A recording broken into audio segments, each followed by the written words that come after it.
Sandrine Raoult, bonsoir. Bonsoir. Vous êtes chargée de communication de l'association fibromyalgie.fr, Ouais. fibromyalgie.fr, fibromyalgie avec un S. Avec un Alors, S, tout à fait. voilà. Alors, c'est une maladie qui est reconnue dans beaucoup de pays et dans le monde et qui, en France, ce n'est qu'un syndrome pour le moment. Pouvez-vous nous décrire ce syndrome? Oui, voilà, alors tout à fait. Donc en fait, c'est une maladie qui est très invalidante, reconnue par l'OMS depuis 1992, reconnue dans de nombreux pays occidentaux comme les États-Unis, le Canada, l'Allemagne, l'Italie depuis une dizaine de jours. Et en fait, c'est une maladie qui est un peu complexe parce que déjà, elle ne se voit pas, elle se voit pas physiquement, elle se voit pas dans les examens. Il y a des recherches au Canada avec un marqueur identifié, mais il faut le temps que les essais cliniques se mettent en place. Et en fait, c'est une maladie qui touche en fait une partie du cerveau, donc au niveau de la régulation notamment de la douleur. Et ça provoque donc des douleurs qui peuvent être très fortes, des signaux douloureux très forts, injustifiés par moment, qui peuvent être du coup des douleurs très invalidantes, mais aussi des troubles du sommeil, de la fatigue persistante, des troubles cognitifs très importants pour certaines personnes. Et donc, au quotidien, ça peut devenir vraiment très handicapant au niveau de la vie familiale, Quotidienne. quotidienne, le travail, la vie sociale. Voilà. D'accord. Et donc, effectivement, en France, pour l'instant, ce n'est pas reconnu encore comme une maladie, mais que comme un syndrome. Euh, D'accord. voilà. Voilà, on verra les enjeux tout à l'heure. Oui, Mais aujourd'hui, c'est une journée particulière, puis c'est la journée mondiale de la fibromyalgie. Et c'est pour tout à fait. cela que vous avez lancé une grande campagne de communication pour faire connaître ce syndrome partout en France et dans un certain nombre de lieux, comme à Saint-Étienne, par exemple, à l'Hôtel de Ville. Des monuments vont être éclairés en bleu ce soir. Alors, Voilà. cette grande campagne pour faire connaître ce syndrome, c'est la deuxième année que vous la conduisez. Alors, dites-nous peut-être des endroits clés où le monument sera éclairé en bleu. Alors, effectivement, c'est notre deuxième année. On s'est inspiré pour un petit rappel historique de ce qui se passe au Canada, où alors eux, leur couleur pour la fibromyalgie, c'est le violet. Et donc, par exemple, les chutes du Niagara sont illuminées en violet ce soir. Enfin, voilà, la Grande Roue de Montréal également, des monuments assez prestigieux. Et en fait, c'est la deuxième année où on a voulu lancer cette campagne de sensibilisation donc, qu'on appelle La France en bleu.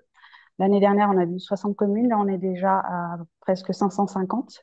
Et donc, 550, effectivement, donc l'évolution en un an, c'est énorme. voilà, tout à fait, dont la plupart des grandes villes de France, comme Saint-Étienne, mais aussi Marseille, Lyon, Paris, Lille.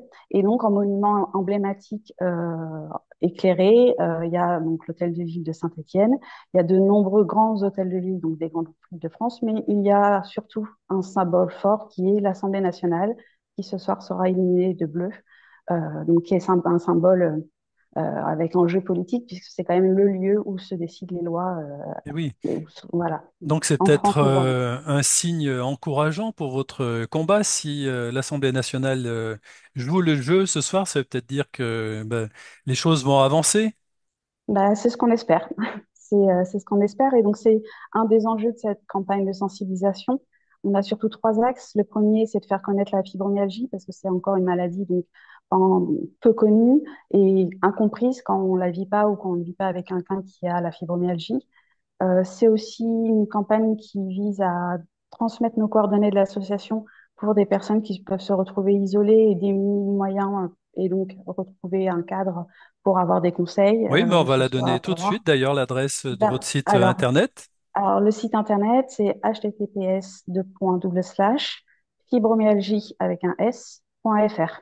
Voilà, on l'écrit là. Voilà, très bien. Et vous êtes présent Et sur tous les réseaux aussi? voilà, on est présent donc sur les réseaux sociaux, la Facebook. On a une page Facebook associative. On a un groupe privé pour les adhérents. L'adhésion à l'année est à 5 euros, ce qui permet dans ce groupe privé de parler librement entre malades en fait et se donner des conseils sur tout et n'importe quoi et de se soutenir. On a oui, donc on est présent sur les réseaux sociaux et donc et je voulais voilà, conclure sur l'axe, les trois axes donc, de la campagne, donc qui donc sont faire connaître la fibromyalgie, transmettre les coordonnées de l'association et donc aussi montrer que notre désir de lutte pour la reconnaissance de la fibromyalgie en France. Très bien. Voilà. Est-ce que c'est un syndrome qui est reconnu par les médecins? Si on va chez son médecin, c'est une maladie dont ils ont entendu parler, ils ont pas des traitements puisqu'il n'y Oui, en a pas. non, il n'y a pas de traitement adapté. Par contre, effectivement, alors le diagnostic médical était estimé il y a 2, 3 ans à 7 ans avant de pouvoir poser un diagnostic. Maintenant, il est un petit peu moins important, mais c'est quand même long. Après, souvent, c'est le médecin traitant, en rapprochant tous les symptômes, qui peut dire, ah, bah, c'est peut-être une fibromyalgie. Donc, il écarte aussi avant d'autres maladies qui pourraient être liées, Hmm. enfin, qui pourraient correspondre aux symptômes.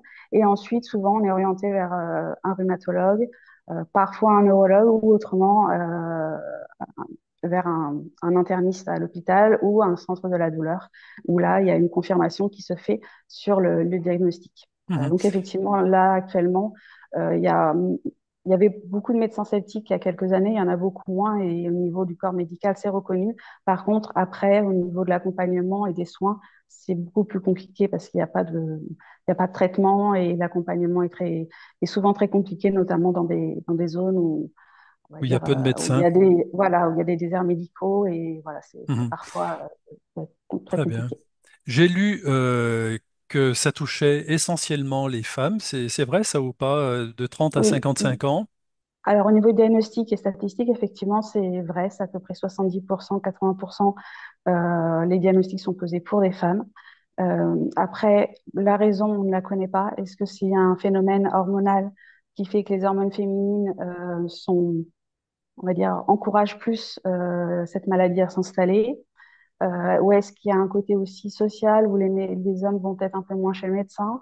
On ne sait pas trop en fait la raison, mais effectivement, pour l'instant, c'est une maladie où la plupart, c'est essentiellement féminine, mais il y a quand même des hommes qui ont la fibromyalgie et il y a aussi des enfants qui l'ont, euh, voilà, qui sont diagnostiqués pendant leur enfance ou leur adolescence.